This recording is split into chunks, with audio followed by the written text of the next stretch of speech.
আজকে সকাল থেকেই দেখো বৃষ্টি শুরু হয়েছে। আমি এদিকে ডিম সিদ্ধ বসিয়েছি, তো ইচ্ছা আছে একটু আজকে মিক্সড ফ্রাইড রাইসটা বানাবো। এত বৃষ্টি আর আমার বাড়িতে এদিকে কাজ চলছে, আর শিয়া এদিকে মেটে চচ্চড়ি করছে।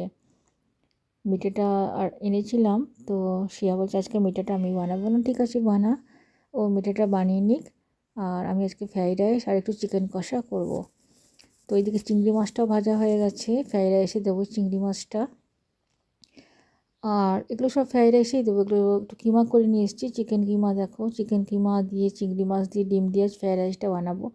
আর এইদিকে কিছু চিকেনও নিয়ে এসেছি ছোটো ছোটো টুকরো করে, এগুলোকে একটু কষা কষা করে করব। এই বৃষ্টির দিনে না এগুলো খেতে বেশ ভালো লাগে। তো সাগর তো সকালবেলায় স্কুল গেছে, সঞ্জীবও নেই। সঞ্জীব রাত্রেবেলায় ট্রেন নিয়ে গেছে মালদা, ঠিক আছে। ও কালকে হয়তো ব্যাক করবে, বা পরশু দীঘা মালদা নিয়ে ব্যাক করবে। শুক্রবারে দীঘা মালদা আছে, ওই ট্রেনটা নিয়েও ব্যাক করতে পারে। তো চলো, আমি এদিকে কড়াই বসিয়ে দিয়েছি।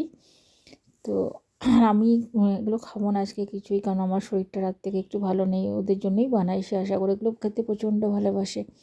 তো দেখো এখানে আমি পেঁয়াজ আদা রসুন সব দিয়ে দিয়েছি, মানে বেটে, ঠিক আছে। এর মধ্যে নুন হলুদ যেগুলো লাগে আর কি চিকেনে, তো সেগুলো দিচ্ছি। প্রথমে আমি যেটা করবো, প্রথমে আমি আগে চিকেনটা কষাবো, মানে চিকেনের যে কিমাটা সেটাকে আগে ভালো করে কষাবো, ঠিক আছে।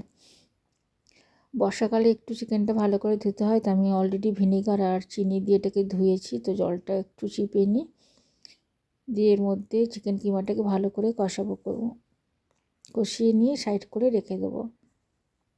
একবার করে যাচ্ছি মিস্ত্রিদের কাজ দেখছি, একবার করে আসছি রান্না করছি। তার মধ্যে আজকে আরও প্রবলেম হয়ে গেছে। ভাগ্যিস মশলাটা করা হয়েছে, লাইনটাও গেছে চলে। কখন যে আসবে জানি না। শুনলাম নাকি ট্রান্সফরমার উড়ে গেছে। ট্রান্সফরমার উড়ে যাওয়া মানে তো 4-5 ঘন্টা ধরেই রাখো। তো আমার এদিকে যে চিকেন কিমাটা কষাচ্ছি, তো এদিকে আমি ফ্রাই প্যান বসিয়ে দিয়েছি। ওই ডিমটা যেটা সেদ্ধ হয়ে গেছে সেটা একবারে ভেজে তুলে নেব, কারণ চিংড়ি মাছ তো অলরেডি ভাজা হয়ে গেছে। আর চিকেন কিমাটা দেখতে না অনেকটা ডিম ফ্রাইয়ের মতো লাগছে, মনে হচ্ছে যেন ডিম ফ্রাই করে রেখেছি। তো বলতে বলতে লাইনটা জাস্ট চলে এসছে। আর এদিকে দেখো আমি এরকম বড় ডেচকিটা বসিয়েছি, এইটাতেই করবো, অনেকটা ফ্রাইড রাইস হবে। তো এর মধ্যে সবার আগে যেটা দিচ্ছি, সাদা তেলটা দিয়ে দিচ্ছি। সাদা তেল আর ঘি দিয়েই করবো ফ্রাইড রাইসটা। আর একটু ঝাল ঝাল করবো, বর্ষাকালে তো, বর্ষাকালে একটু ঝাল ঝাল রান্না ভালো লাগে খেতে। দেখো কাঁচা লঙ্কা দিলাম, এটা গোটা গরম মশলা যেটা হয় আর কি, জায়ফল জয়িত্রী গোটা এলাচ লবঙ্গ স্টার সব ওর মধ্যে আছে, সেটা দিলাম। এটাকে একটু ভেজে নিই, দিয়ে এখানে আমি বাসমতি চালটা সেদ্ধ করে একটু জল ঝরিয়ে রেখেছিলাম। তো এটাকে এবার আস্তে আস্তে, মধ্যে খুব গরম, দাঁড়াও এটা আস্তে আস্তে